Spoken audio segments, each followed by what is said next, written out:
Bonjour, mon nom est Nadim Rizk, je suis gestionnaire d'actions mondiales chez Fiera Capital. En Action mondiale, on est 6 personnes qui font de la recherche. La recherche est faite sur une base sectorielle. Tout le monde s'occupe de son secteur, incluant moi-même. Les analystes, mon analyste principal, c'est Andrew Chan, qui lui suit les produits industriels et compagnies de technologie. Nick Cellali, qui est notre spécialiste des banques et des financières.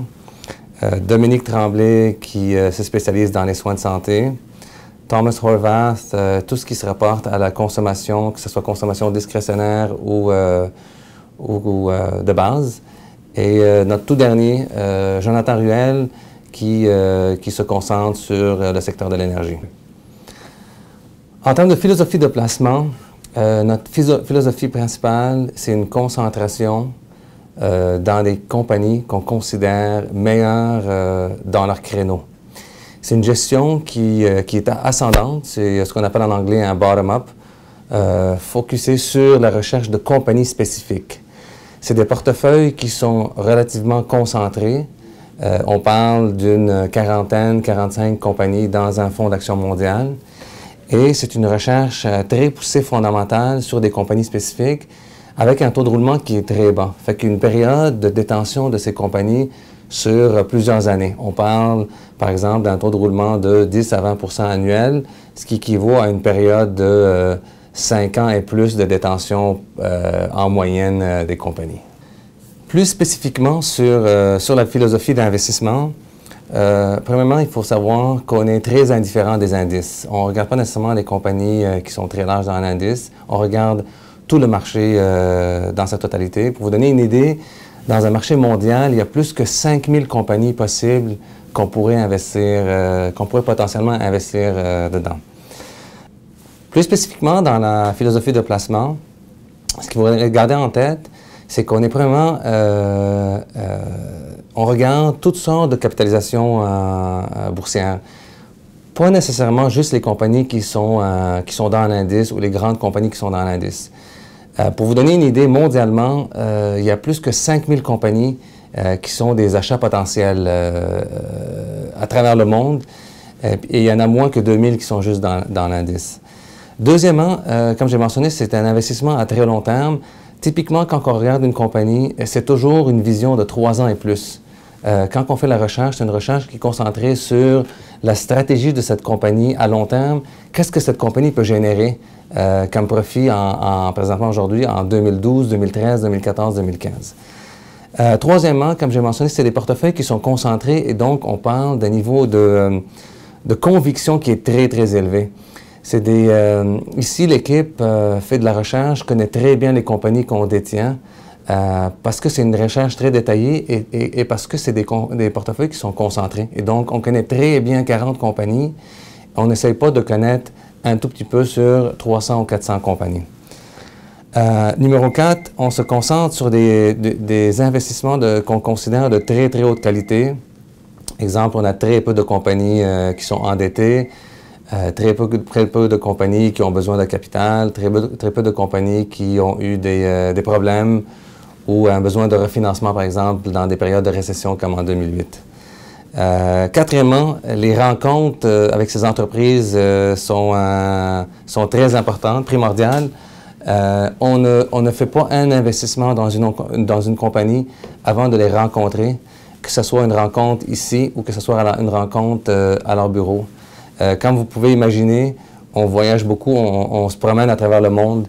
On est en Asie 1 ou 2 fois par année, on est en Europe 2 ou 3 fois par année, et on est aux États-Unis plusieurs fois par année. Finalement, il faut garder en tête que la recherche, les idées qui sont générées pour la recherche ici, c'est ce qu'on appelle une pensée indépendante. On n'est pas nécessairement, on suit pas nécessairement les recommandations de banques ou de courtiers ou d'autres. C'est vraiment souvent des idées générées indépendamment de la vision du marché ou de la vision des banques qui sont générées ici à l'interne. En termes de processus de placement, le processus de placement est en fait fait sur 4 étapes.